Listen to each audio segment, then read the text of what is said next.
Hello and welcome along to Mondo Chalavec Movies. My name is John and I'm going to show you what I've got in the month of December 2020 in physical media.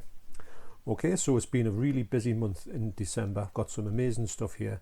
One of probably the best hauls I've had in the whole year. And I'm going to get into this. I'm going to spend not too much time on each channel, on each title, but hopefully I'll bring you up to speed if I've seen one, if I rate it, and give you a little bit of an idea what to expect if you go for this particular type of release. So let's get into this. Okay, so first from HMV, remember how you could go in the month of December, you could actually still go into a shop, which was great. Now those days are not here at the moment, but never mind, I'm sure they'll come back. So most of these are from probably HMV. There's a few things. I've got a huge subscriber mail from a friend of mine, Holgos73, which I'll get to a little bit later on, which is absolutely amazing. You'll love it when you see it if you haven't seen the video already. And so the first thing was a trip to HMV, which I've probably talked about some of these in other videos, but these are the ones in order of what I purchased them in the month of December. That was a long intro, wasn't it? Okay, so first of all, the BFI. Now, I'm getting really into BFI stuff at the minute. I do think of them as more like a sort of English version of Criteria. You could kind of say that Eureka is a bit like that as well. So between BFI and Eureka, you've probably got a lot of the stuff that you can get in Criterion releases. Now, Criterion releases are brilliant. I've got to admit, I love Criterion. I haven't got that many, but the ones I've got I really enjoy. But maybe this is a cheaper way or a more convenient way rather than get them imported from the States if they haven't made it across the pond by Criterion. So sometimes you can only get them on Region A. So that's a sort of short thing to say that I do rate the BFI releases, and also usually with the BFI releases, and I think, Eureka as well, you do get a booklet in with them, and I think if you got one of these releases maybe years after it was released, you would still get the booklet in, which is really good, because how many times have you on some of the boutique labels like Arrow, 88 Films, you go through and if you don't get the stuff immediately, you'll know that you've got no chance in getting the booklet, and usually the booklet is quite flimsy, especially in 88, and maybe all right on Arrow, all right to absolutely brilliant. But sometimes the ones you get in BFI are that amazing, and they're dead thick, and you get them all the time in their shelf life. Anyway, so this one here is Lauren Hardy's last film. I was really tentative whether or not to get this one because it's not the greatest film by them. But on this, I haven't watched it yet, but on this release, it's been given a bit of a star treatment, and it is probably bringing up to a level it should have been, like a nice, really good, nice full print of it, not just a horrible 60-minute bargain basement job. This is the full, I think it's about 80 or 90 minutes. So you've got a really, it's probably the best it's ever going to look, and obviously you get loads of little extras with it, especially little short silent films. So that's Atoll K, Laurel and Hardy. The next one I picked up was Psychomania. I've been after this for quite a while. Another BFI release. I haven't watched it. It's got a lovely booklet in it again, and it's a double disc. These ones were only about $6.99. I think the sale's still on at HMV, probably online now. So it looks really nice as well, but I haven't checked it out. But it is I did think, was it the film that I thought it was from the 70s, and it was. It's a bit of a psycho trippy bikers on acid sort of devil worshipping affair. Pretty strange. Well, most of the films in the 70s were a bit odd. The next one was one that me and my wife were interested in seeing because we like the other two, and it's John Wick 3. I will be upgrading this to Blu 4K because it just is such a good film, and I'll probably update the other two as well. Probably a bit cheaper, hopefully to get slips on them. But this is just an all-out action fest with some great knife fights and also just gun battles and car chases. For me, it's the best one, most enjoyable out of the three. Really enjoyed it. Highly recommended. The next one is a box set that I was so glad that I got, and I snoozed on it and I nearly loosed on it. That's not even the word. And I've had such a good time with this set since I got it. I I watched the first one. I was in the middle of watching the second one when I realised how bad it was / how good it was. And it's got so much behind the scenes on it, so many makings of. I still haven't checked them all the extras on it, but it is the Silent Night and Deadly Night box set from 101 Films. Now, what I do is I'll keep the shrink wrap on and I'll go take up the thing. I can get into it, but I keep the shrink wrap on because I've handled this that many times. The shrink wrap is starting to sort of like lose its shrink wrapness. That's not even a word, but I'm going to say it. And it's a phenomenal. These films are just phenomenal. Yes, they've got massive limitations, especially number 2, but I'm just so into the whole bizarreness of number 2 that the first film's great, but the second is such an oddity that I'm really glad that at first I thought, why on earth would they just even put this in here when I was watching it, because it was getting on my nerves, the fact of so many flashbacks. But then when I realised how great it was, and also the makings of and the behind the scenes, the actor is in it, the actor who I said couldn't act, he can't really act, but he's phenomenal for doing what he does in this film. So this is, if you can get your hands on it, it's highly recommended. I loved this set and these films. In fact, 2 might be my favourite of the 2, only for the fact that there's so much bizarreness about this whole film. But loved it, can't get enough of it. I will go back and watch it long before Christmas time comes. The next one I got was something I was after for quite a bit, and it is the Nightmare on Elm Street 7th film box set on Blu-ray, HMV exclusive. I have took the shrink wrap off on this now because it was getting a little bit raggy around here, so I decided to take it off. I've left the J card on. It's not doing any harm to us. Sometimes I leave them on. If it's stuck on and it's all right, I mean, I know there's stuff on the back, but it's doing no harm just sat there like that. I might take it off, I don't know, but at the moment I'm not going to.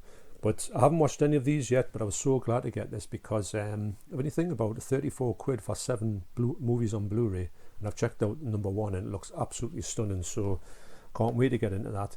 It's funny with this month, you've got you like franchises, so you think, but all of a sudden all the franchises came in at one go.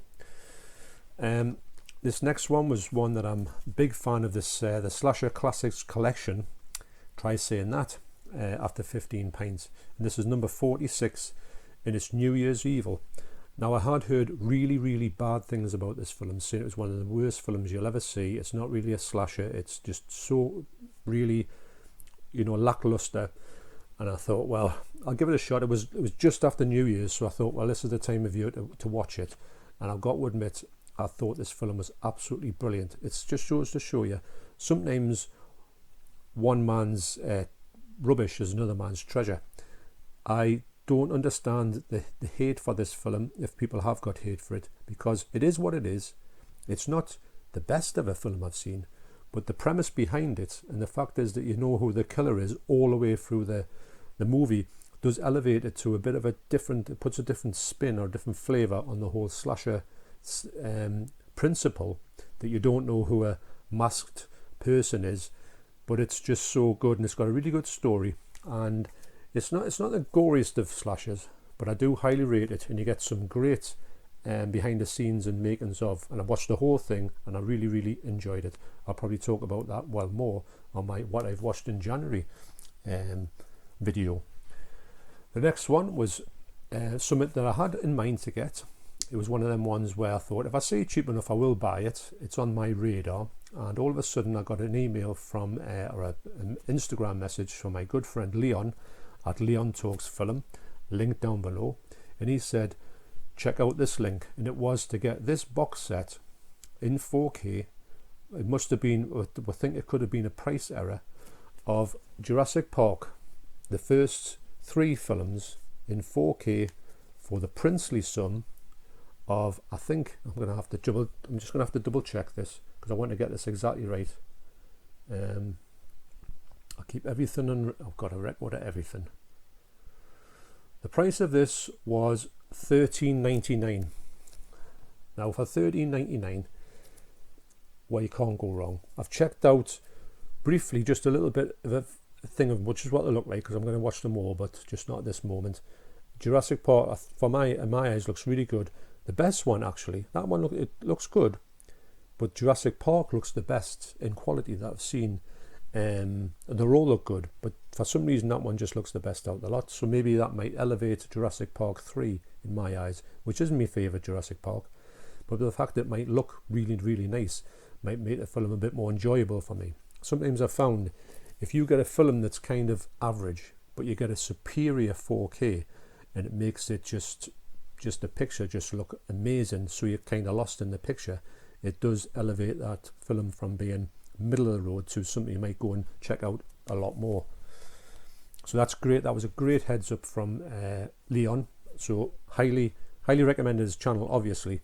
But things like that, it just shows you this community is just looking out for each other. We're going on about it all the time, how good the community is. But it's great because without this and Leon and the community aspect of it and Instagram, I would have never known about that. And I did check literally the next day in HMV, or the next time I went to HMV. So that $13.99 set, which you couldn't even buy one of them for $39, never mind the box set. It was about £39. So there you go. The next one I got was a film. When I saw it was coming out, I thought instant day one purchase. So I sent away for it from Wow HD. It came really quickly, very quickly actually, for Wow HD. Not the usual 2 weeks. It was probably about just over 7 days. So Mad Max, yeah, it's obviously essential. It's an essential movie for me. I love the slip on this. I love the fact that you've got your two different covers here, which is absolutely brilliant. It seems to port over everything that was on the previous Blu-ray from America, and I don't know if you get too much stuff on the Blu-ray over here. In fact, I don't know too much about the UK Blu-ray, but this 4K here of Mad Max looks really, really nice. I wouldn't say it's the best looking 4K I've seen, because some of these older 4Ks that you get, like the Zombie, they look like they were filmed yesterday. They look absolutely amazing. This has always been a good film. It's always nice and bright. The road surfaces of the tarmac look, it's like you can see every bit of the tarmac or the pebbles or anything like that, everything like that. So I still got to watch it, but on my first look over the disc, it looked really, really nice and bright and vibrant. Lovely colours in here, especially the yellows of the police cars. The next one was a one I've been after for quite a bit.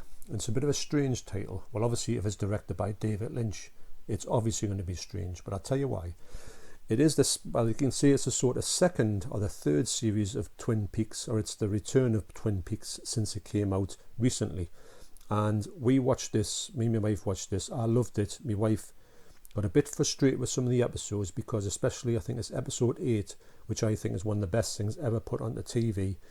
It's basically like a Razorhead 2. It just doesn't make sense at all.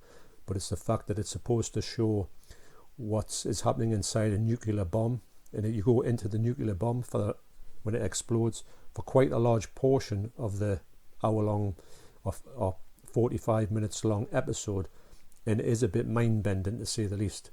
But the thing about this release, which I had to get, and it was only £20, so I thought that's the time to get it. When it's on the shelves across there, and I've showed some of this off on Instagram, so if you follow me on Instagram, you will know War and Peace 666. So this is when it's next. It always goes next to here. This is how it's on the shelves here. I don't know why he's got the 15 up there, but if you can see the difference in the depths of it. So when it's on the shelf, it always sticks out by that much, which is ridiculous. It's ridiculous, both ridiculous and great at the same time, because in essence, because they're all flat, if you look across the whole thing, you can't see any sticking out apart from one title. He must have done this on purpose, because as you know, David Lynch does things. He's a bit of a radical, to say the least. So I'm thinking in a way that this was done on purpose, and usually this would frazzle my mind to have one title sticking out, but because it's David Lynch, I'm going to accept the fact it's a genius, and I don't mind it. I think it's a bit of a humorous slant. I must delve into this on the internet and see if anybody else has put something up about this on the internet to say this is a thing that's been done on purpose or whatever, but it is so crazy that this sticks out the way it does. But anyway, £20 for that. That was a big price drop on that one. And some of these ones I always get like this one. Had to get this one, but it was stupid money when they both came out. Just got to wait a little bit and you can pick them all up in good nick. Obviously brand new, but they're a little bit reduced, which is always great for something that you want to collect, but sometimes you don't want to break the bank, because if you've got a certain amount of budget, you want to spend it, but you want to spend it on as many titles as you can get for that spend, if that makes any sense. So when I got that, I went down to CX and I got this, which is the happiness of the Katakuris, I'm going to say, or Katakuris. I think it follows a family, and it's The Hills Are Alive with the Sound of Screaming. It's from Mike Takashi, or Takishi. So it's what I don't know how to describe it, because obviously it's his films are always a little bit, they're good, but they're a bit different. So I don't know anything about it apart from I put it on, it looked a bit crazy. It's a bit of a musical as well, which is bizarre, so I'm dying to see it. There's a big backlog of stuff to watch, but this is high on the list because I've got to admit it's got to be one of the strangest ones I've picked up recently. But you've just got to have things like that. And an interesting side note is that the lady here on this, and I did check her out on this, when I looked at the movie, I did check her out on the disc when I played it. Wow, that was a mouthful. She's the spitting image of a girl who used to live next door called Aoi, and she was just from Japan, and we used to have such a good time talking to each other about Japanese culture. She's a great person, and she's got a great family. But anyway, she looked the spitting image of Aoi. That's a side note. If Aoi's watching this, hello Aoi, are you alright? Anyway, moving on. Another BFI release was Rashomon. Now I have heard that Leon from Leon Talks Film has watched this one. He thought it was really good, and I'm dying to get into more of Akira Kurosawa's movies. I have got Seven Samurai. I've had it for ages and I haven't watched it, which much to my shame. But I'm going to start with this one because this one's a shorter one. Because Salmon Samurai, that must have been when they were going fishing. Seven Samurai is a long film and Rashomon's not. So I'll start, my introduction will be with this one. Because I don't mind long films, but I usually try to get smaller ones watched first. That's why if I have a stack of something, I will look through it, see what the shortest film is, and I'll start with that one. And usually that's why the longer ones will take a back seat, and then I move on to other ones, and then they kind of get pushed to the back. And because they've got massive running times, that's when they get forgotten about. But when I come back to them, i.e. the way I did with Barry Lyndon, you get pleasantly surprised by some of these really over-the-top length films. So next I got from my good friend Holgoss73. He got in touch with me and he said, I've got some stuff I would like to give you for a subscriber mail. And obviously to save him posting all of this stuff to my house, I went past his house because he lives close to me, and we were doing we visited the town, me and my wife, probably on the same day I got this, that was, and we passed over to John's house, picked up the stuff, social distancing of course, and we went and he gave me this stuff, which I've already unboxed or shown, so you'll get to see it. But if you haven't seen it, I'll go through what John Hall gave to me. Great, like I'm so grateful that you did. And I mean, when you see this stuff, if you haven't seen it already, it's just phenomenal to think that anybody would. These are all doubles or ones that he didn't no longer require because he's either upgraded or he's got an English one, a UK one, or a US one. He's always sort of swapping out his collection, and he was so grateful for him to think of me when he put these ones to one side and said, "Would you like these?" And I said, "Would I not?"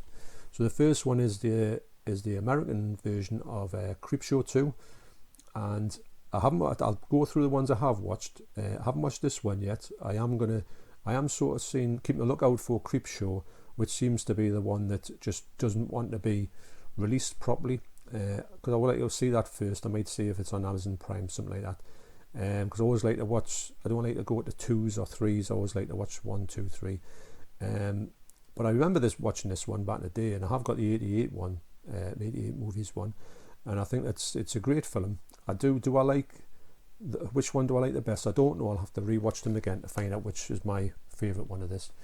Next one was What Have They Done to Your Daughters? I've watched this one. I had a really good time with it, mainly because it was kind of, it's 70s, it's Italian.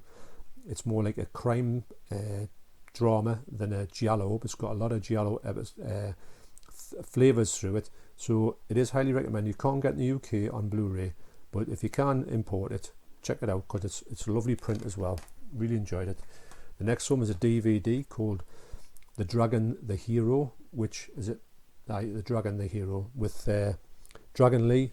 Big fan of Dragon Lee. I've got a few of his films and I always think he's so entertaining to watch, and this is a widescreen version of the film I've got in a horrendous pan and scan version. I got it from a pound shop, but this is a welcomed DVD version, widescreen version of that film. I think it's about 1979.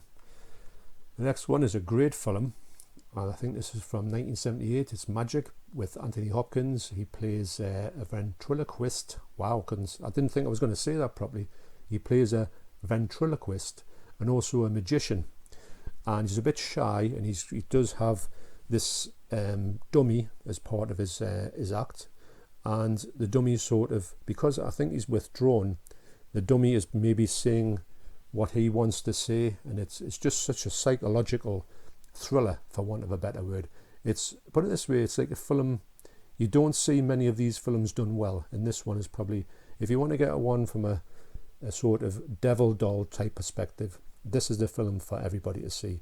And the funny thing about it is, it's not widely known, although it is out in second sight films on the UK, with a slightly better print than this, but the print on this is really good actually. The next one is 88 films. They're Asian cinema, they're Asian line, and it's the 8 Dragon Pole Fighter. Now I think this film is round about 1978, 1980, 1981 type era. And I love these films if they're done right, and I believe that this one's, according to John, is meant to be a really good film. Dying to watch it.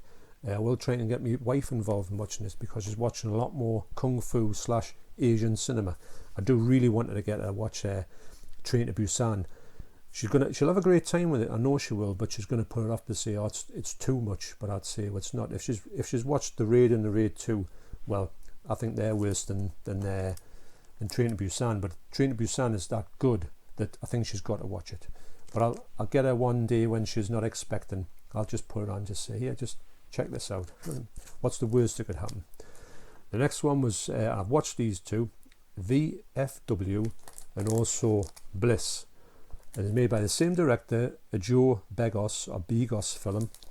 And these are really, really violent, really, really gory, over the top. This one's a massive 80s throwback. In fact, you would think you were watching a John Carpenter film. You can take elements of Assault on Precinct 13.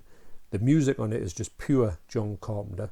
And I don't mean that in a disrespectful way. I really think that it went well with this film. In fact, John was telling me there's a 4K coming out of this, but the film's shot in kind of neon light, and I don't know if it would kind of do any service with it putting it in 4K. I'd be interested to see it in 4K if I thought it was going to be a massive jump up.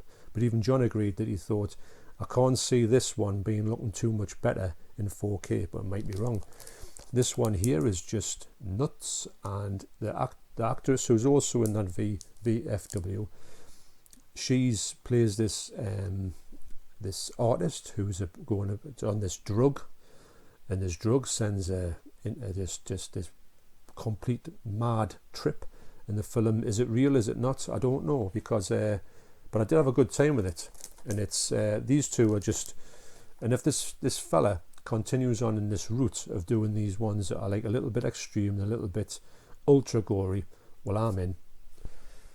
The next one that John Hall gave us was a Ringo double bill, A Pistol for Ringo and The Return of Ringo. Now I think, if I'm right in thinking, I haven't watched this, but I think that the fella who plays Ringo is maybe two different fellas, and the Ringos are kind of a bit like Django, played many times by different people, but I'm a big fan of spaghetti westerns. That's on the list, of course it is.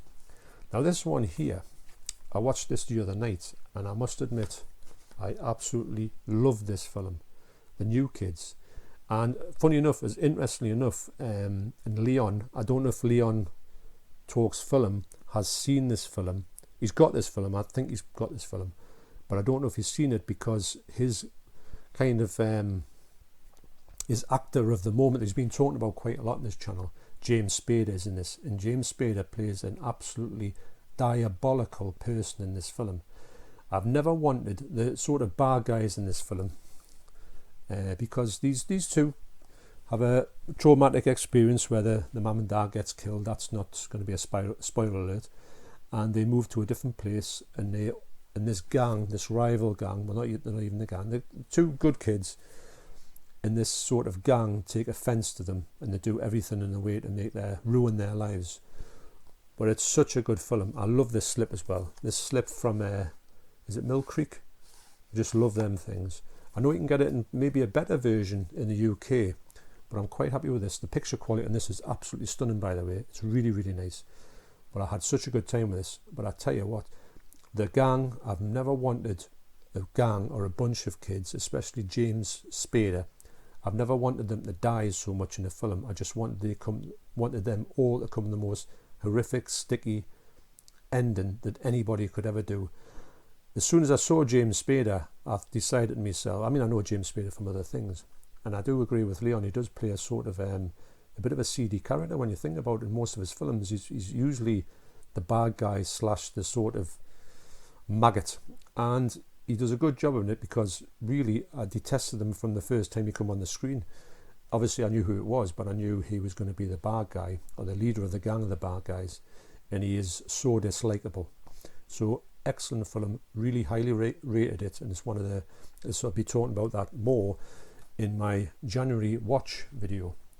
The next film is another film that I just watched as well, The Fly 2. I haven't seen this for a long time, probably haven't seen it since it's come out. I do think that this one is probably, the one I saw wouldn't have been the full version. This is obviously it is the uncut one, I would imagine. And it looks really, really nice. And I didn't realise how much that the lead actor in here, who was actually in New Kids, believe it or not, he played a smaller part in there, and it is going to, of course I'm going to blank on his name, which is ridiculous. Eric Stoltz.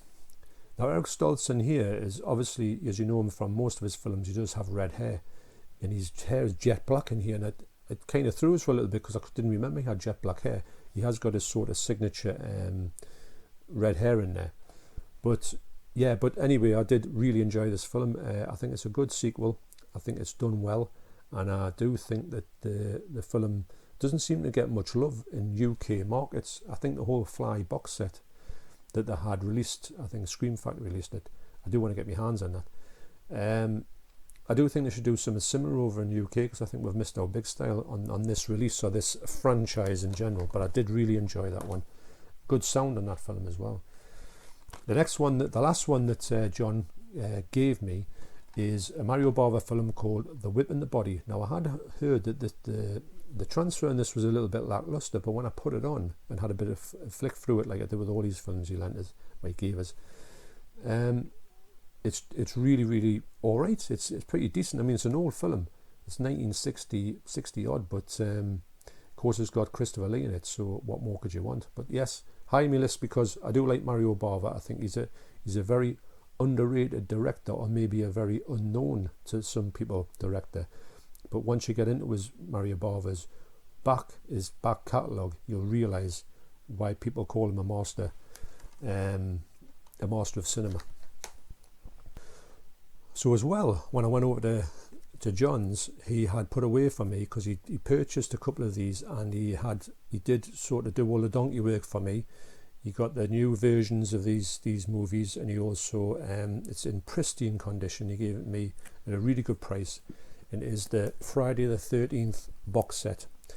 I never ever thought I'd have my hands on this, and I must admit, the more I look at it, the more I just want to get into it. I will get into it, but I'm not too sure which one to start yet. Do I start Friday the 13th, or do I start Nightmare on Elm Street? I'm not too sure. Both are amazing. This is my favourite by far. Friday the 13th is my favourite horror franchise of all time. Just love this box set. And yes, the more I think about it, the more I'm just so glad I got this. Still got the shrink wrap on, but it might come off, I don't know. And just so happy to get this, and just want to thank John once again for importing this for me and cutting me an amazing deal on it. And it's just, well, it's everything you could want in a set, especially for Friday the 13th. It lasts the whole lot in one place. So the next one I got was, I think it was in December. Yes, it was my birthday. So it was Schizoid. Now this is Slasher Classics Collection 43.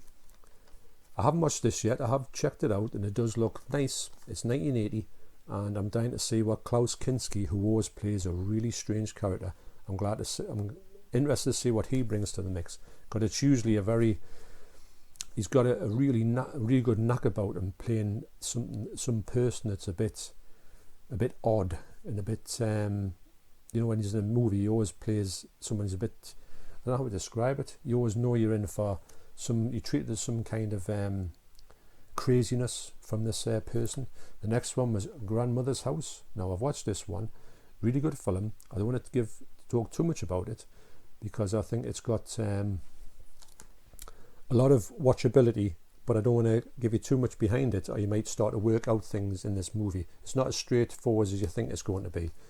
But the main selling point of this film is, in this range, this film is the best looking of the whole lot. The whole of these collection things up here has been remastered in 4K, and it's had an amazing job done to it. I've watched all the extras on it. It's absolutely brilliant. Highly recommended. But the picture quality in here is basically, it's just nearly 4K. Can you believe it? The next one I got was also, I think this is from Amazon, and it's the Carl Theodor Dreyer box set collection, should I say. Now this has got a lot of films in here. It does have most of his good films in, although it misses a couple off. I think it misses The Passion of Joan of Arc, which is another BFI release, another film called Michael, which is another BFI release, and also a one called Vampire or Vampira, which is a Criterion one at the minute, which is going for a little bit pricey. I do want to see it. It might even be on YouTube just to check it out. Most of these are probably on YouTube, the earlier ones. But he's such a good director, and it's a bit heavy, some of his stuff. It's a bit more to do with subjects like religion and things like that. Not that I'm a very religious person, but I do understand that he is a master at what he does. So I can't wait to dive into this one. So that's another one. What do I watch first? Friday the 13th, this, or Nightmare on Elm Street? I'll spoil for choice at the minute. But really, really good set. And it's not too bad, and I think it's about £25 at the minute on Amazon. So if you went and spent £25 on something, even if you didn't really, really like it, you probably would sell it for exactly the same amount of money. So you could try before you buy. If you buy it and you don't like it, you can sell it and not lose any money. But you might buy it and think, this is stunning. And the last one that I bought in December was the Todd Browning's, well, I'm going to call it a masterpiece, Freaks. Now, they do plan on doing a separate release on this. In fact, when I put this out on another video, I'm trying to think what the video was about. It was probably always what I watched in the month of December, because I got this and I watched it immediately. I was expecting to get a bit of maybe quite a few dislikes on it, to say that, maybe this is not a film that people should be watching or maybe even talking about, but it's not at all. And I didn't get any dislikes on it, which just shows a lot of people did ask about this film. I'm going to do a separate review on it, because for me, I personally think that this is a classic, one that should be watched if you're a fan of certain horror. I'm going to say horror film. I don't class it as a horror film. I class it as a sort of I don't really know, like a lifestyle, like a sort of it's uncomfortable. It's got a lot of things that you don't really find in a 1932 film. So yeah, so I'll be talking more about this on a separate video of what I've watched, not just a separate review video, because there's a few films now that are getting to the point where I like it that much that I want to do a separate video just to go a little bit more into detail, and maybe to get some more behind this sort of the things about this. At the moment, this is the only way you can buy it on DVD. It was only about $5.99, but I do hope that it comes out on Blu-ray, and I think that if it could find, especially if they could find the mission footage, the missing half-hour footage, which I don't think anyone's ever going to find again, I would love to see. But what Criterion could do with this release, or BFI, or Eureka, I think they could bring this film to life, and I think it does need to be brought to life instead of pushed somewhere and forgotten about, because it was nearly lost forever. So yes, so that's everything I've bought in the month of December. It has been a great month for me. I've got some amazing stuff here which is going to keep me going for quite a while. I'm just deciding which box set to watch first, because I'm in the mood for watching something at the minute. But once I start one, I don't want to go from Nightmare on Elm Street and finish that halfway through back to Friday the 13th. I don't want to start Carl Dreyer, because I've got a lot of stuff, especially with the other films that I've got of his in my collection. Do I want to go into that one? Is this going to be really a deep dive where you're going to be lost forever? Anyway, so that's all up in the air. So you'll find that out probably at the end of January when I tell you what I've watched. And most of these, hopefully, you'll maybe get a watching or thereabouts. Okay, so that's enough of me waffling. I appreciate you sticking around to the end. So you take care, and I will see you on the next video.